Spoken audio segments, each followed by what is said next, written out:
Now we're moving on into the next of the haunches in and haunches out. And this is haunches out on the circle. Last video we worked on haunches in down the rail, and now we're working on haunches out on a circle. And so what you're going to do, same thing, set up. You're going to get your outside rein back to the wither, down kind of in the shoulder area here. Grab your inside rein, and then we're going to walk on. Now, as we're going here, a lot of times the haunches in or out is more of a challenge for your horse, and most of that is because of getting the bend. It's fairly easy to get the angle, but so there's two parts to the haunches in, haunches out, or shoulder in and shoulder out, and that's bend and angle. Here on the haunches out, it's bend to the outside. So I'm going to do that by drawing down with my hand that's on the shoulder, drawing down on the rein, asking for a bend to the outside. And it doesn't have to be much, particularly on the circle. And then once I get that, then I can come on with a little bit of whip hand and say, okay, now move your hind end out a little bit. So that's, the band is bent away from me, and then I'm moving the hind end also away from me. So we're going around the circle here, and the arc or the bend is away, and the hind end's away from me. So I'm going to use, to get that, I'm drawing down on this rein here to create a bend to the outside, which draws the wither to me a little bit, tips the nose out. And this is oftentimes where the challenge is getting the horse to flex away from you. There, that's nice. And this is where, Nisa here, she'll tend to contract and want to go up. So now I'm going to ask for forward, and I can use my whip hand here to say, let's step forward, keep a slight bend to the outside. Doesn't have to be a huge bend, just a little bit to the outside, yes. A nice long neck, that's nice. And then I can come on with my whip hand here to whatever degree I need to. She's real sensitive, so I don't have to do a whole lot to actually move the hind end. You with your horse, you may have to. You may have to get a little bit, of a feel there, or a little tapping with the whip just to say, hey, tip your hind end out. So I'm going along. The bend is to the outside, and the angle is to the outside. So I'm asking the hind end to make the circle a little bit larger than the front end. And I'm going to control the bend with the hand, this hand here, the hand that's on the shoulder, the wither. Now, what oftentimes happens is the rein starts to creep up the neck, and so you might have to draw it back down. That's especially going to happen if your hand's living here in the neck area anyways. So make sure your hand's back in the fleshy part of the shoulder. Sometimes I'm even coming back almost into the girth area here. Back here a little bit more, and that's going to help to keep the wither over and to create a little more bend. So you play around with where's the best spot, but up here you're not going to get a very quality bend.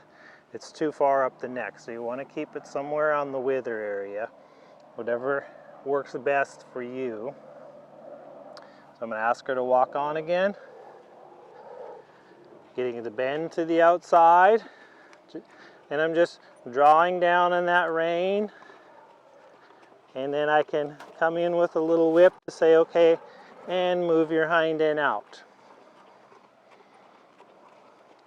If she wants to pull away from me, I can just kind of draw both hands to me and get her to come back towards me.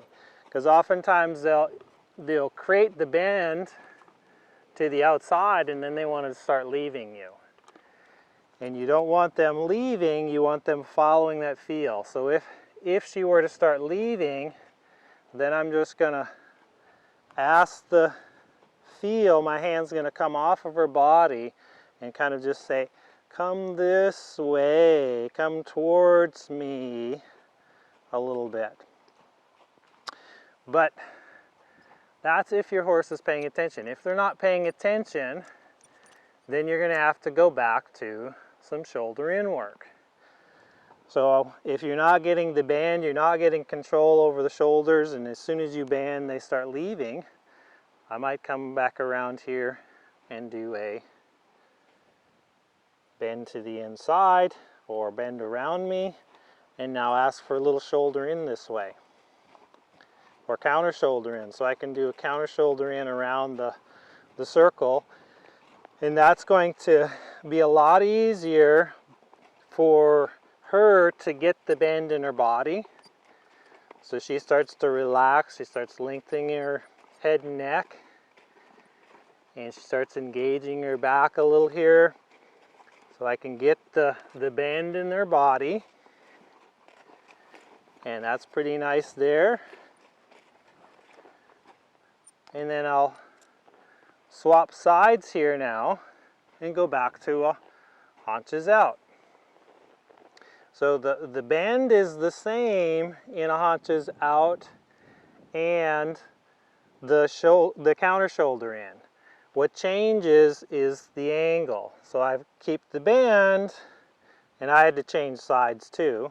So I keep the bend, and now I'm going to ask her hind to shift out while I keep that bend, keeping a nice relaxed long neck as we're asking for that hind end to go out there. Yeah. There we go. Still a little bit of tension in the neck, but she's getting softer about it. I'm getting a little more control over the shoulders, over the neck. So that's pretty nice. All right. And with the haunches in and haunches out, you're standing on the outside of the bend. And with the shoulder in and counter shoulder in, you're standing on the inside of the bend. So just because we're on the ground here, you have to switch sides. So now I've changed sides. We're going to go back the other way around the circle. And so I set up, get some contact with my outside rein, get her in my hand first, and then I'm going to draw down on the outside hand, which then turns it in to the inside hand. So I'm going to draw down on the shoulder hand, get the bend to the outside, and then ask for the hind to step out also, keeping a nice long neck there. Yes. She could actually be a little bit longer, so I'm just going to soften the rein, see if I can keep the bend, but give her just a slight more feel with my bending rein. Giving and seeing if she can hold the bend and drop the neck. Yeah, there we go. There we go. And then I'm going to ask for a little bit more angle, hind end out, but I don't want her shoulders leaving too. So there's a little bit of tension in the neck this way. She's not bending, so I can go back and do a counter shoulder in. So I'll change sides, so I'm on the inside of the bend. Create some bend to the outside here around me, and a little counter shoulder in. Coming around, getting her to really connect up. Keeping her soft and relaxed, creating that bend. Yeah. So that's pretty nice. And then I can come to a halt, change sides. So we're still on the circle. I still have the bend to the outside. The only thing that changes is my angle.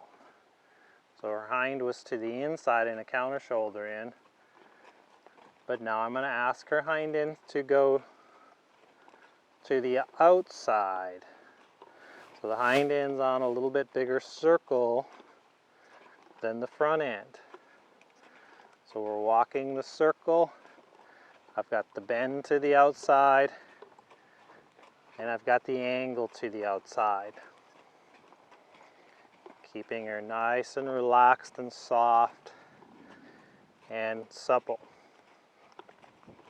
So that's doing it. Now some of the benefits of the haunches out is getting control over the band, getting control over that shoulder, so you can tip her nose whichever direction you want and still have control over the body parts. So can I tip her head to the outside but still keep her shoulders going on the line of travel? And that can be a huge thing, is isolating out the different parts. The other thing is getting control over the hind end, but then it's a more suppling exercise. So if you're not getting a lot of crossover, this can be a good exercise to help with, because the bend's to the outside, so you're getting a little more crossover with the outside hind going across the inside hind. So it's a bit of a suppling exercise, particularly on the shoulder. The haunches in, no matter whether it's haunches in or out, is suppling to a degree. But on the shoulder, on the circle here, the hind end's to the outside, so you're getting more crossover, so you're getting more suppling action from the haunches out on the circle. That's a great exercise to play with if you feel like your horse is a little bit locked up, not crossing over right, you can start to do little haunches out on the circle. So go play with that and let me know how it's working for you. Thanks for watching.